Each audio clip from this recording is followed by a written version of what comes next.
Hey all, just got my first look at from the indie side, an anthology I contributed to with a bunch of other awesome independent authors and edited by independent freelance editor extraordinaire David Gatewood, with cover design and layout by the incomparable Jason Gurley, who also contributed a story.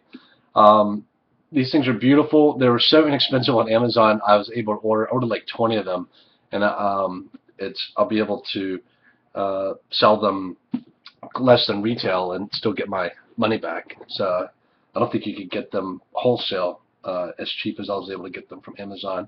This is a beautiful book. It's a really beautiful design. You open this puppy up. You got copyright page. Look at this beautiful spread. It's wonderful. Um, you got the story synopses and the table of contents. You can see some of the awesome authors in here: Jason Gurley, Brian Spangler, Kate Danley, myself, Ernie Lindsay, Sarah Foster, Ann Fraser, Kev Heritage, Susan May, Mel Hurst, Michael Bunker, and Peter Cauldron. Some of the great names working today, a great mix of styles and voices, and I was really honored that the group reached out and asked if I would write a foreword for the for the anthology, and I thought I would do a reading of that instead of reading from the story. It's short enough I could read the whole thing. And I think the timing is great. We just released our first report on author-earnings.com, and I feel like there was a lot of vitriol recently that was actually a good sign. Quite a few people pointed this out, that a lot of what's being said about independent publishing is um, validating that it's something that industry veterans are even discussing instead of dismissing. And I think the anxiety that we see is a sign that the changes are noticeable, and things are being felt. And so I see a lot of that consternation as a good thing. So pretty good timing.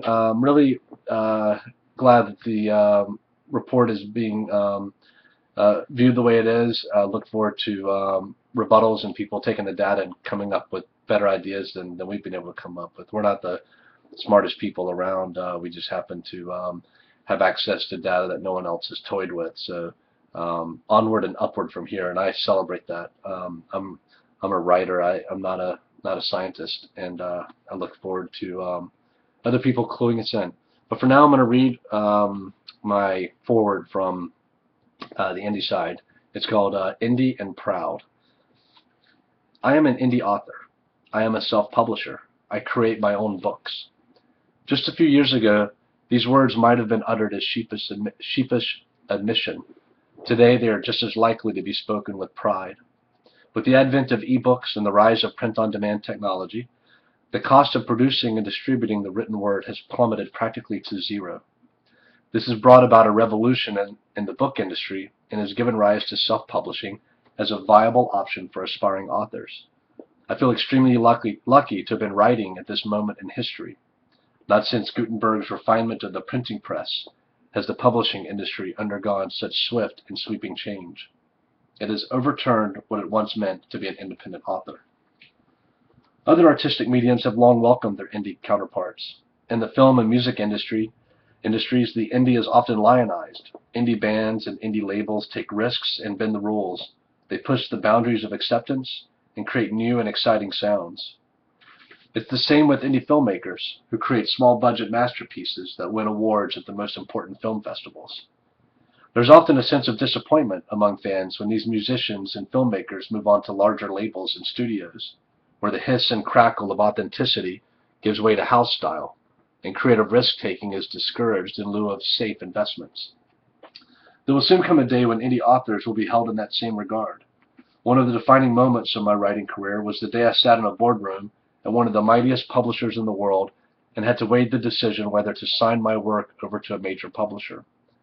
When asked how awesome it would feel to tell people that I was now with such an august house as this, I realized I would need to be compensated for giving up the right to say that I was self-published. I admitted that such an honor would cost the publisher dearly. Perhaps I was getting ahead of myself, but I truly believed that this was true, and I believed it would become more true and more true for future writers. There is no shame in producing your own material, in breaking the rules, in writing along the edge of convention and between the boundaries of genre. There is nothing but honor there. I don't begrudge how anyone publishes, but for me, the advantages of being independent far outweigh the disadvantages. I own my work. I write what I want. I have a direct relationship with my readers. My work is a passion and not a job. I pour my heart and soul into what I write, and I don't expect compensation. I expect nothing. I write because that's who I am. When I read indie fiction, this authenticity oozes from the page. I encounter styles and genres that I didn't know existed. I hear voices that are alien to me. And when I come across a new talent that lifts my imagination, there's the thrill of discovery I used to get from hearing local bands that rocked out small venues. The excitement of seeing a film at an art house that no one else was talking about. These were my people. I discovered them. And I couldn't wait to share this discovery with others. You're about to sample some unique and talented voices for yourself, so sit back and enjoy the ride. When it's over, just think about how many other adventures await. How many other unknown authors are out there, fully independent, bending the rules while creating something extraordinary and new.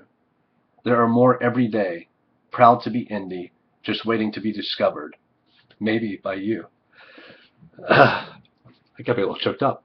All right, that's from the indie side. Order a copy now, ebook, print, and I don't know if there's a audio edition planned or not, but totally worth reading. This is what I'll be curling up with soon. Can't wait to go through these stories again, and hope you enjoy. Take care.